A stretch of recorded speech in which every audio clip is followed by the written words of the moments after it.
sila, sabi nila, hindi walkout yun. Oo. It was a legislative strategy. Strategy. Tuwan-tuwa nga sila doon sin eh. Oo. Naisahan daw nila kayo doon eh. Naisan daw kami. Oho. O yun akala nyo. Kung nung nag-walkout sila, kami naman, sinasabi nila nag-boycott daw kami. O yun na nga, oo. Diyan hindi kami nag-boycott. Oho. Bakit wala kami? O bakit nga po? Wala, 3 araw po eh.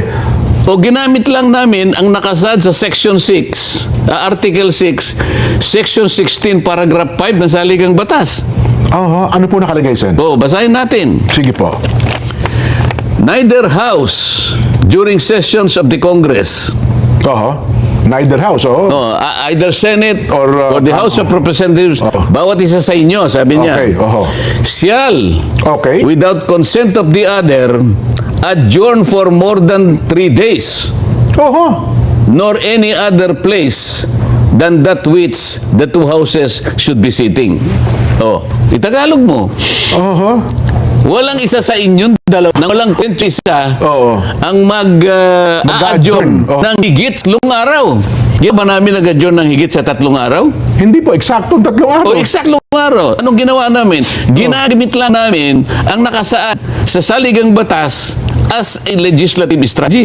Alam mo kung bakit? Opo. Kung nandun kami noong June 1, June 2 o June 3, nakuha nila kagad ang mga committees na ilugso nila si Alan Pete Cayetano as Senator. Nakuha nila yung blue ribbon, hindi na natuloy yung June 4. Ayun pala talaga ang target nila.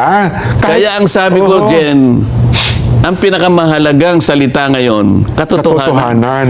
Ayaw nilang matuloy ng kahit sa anong paraan yung 4, 2026 sapagkat marami ng katotohanan ang lalabas doon. Ayun. Hindi pa yung ganap, ngunit malaking bagay sa tinatawag nating katotohanan ang unti-unti ng lilitaw. So kung ang mangyari pala, Sen, hindi mo nila makuha ang Senate President, magdideklara sila ng all committee chairmans vacant, makukuha nila ang Blue Ribbon Committee. Isa lang ang dumating sa amin doon, makukuha na nila eh. Oho, yun Hindi, pala. isa lang ang dumating sa amin, mailulugso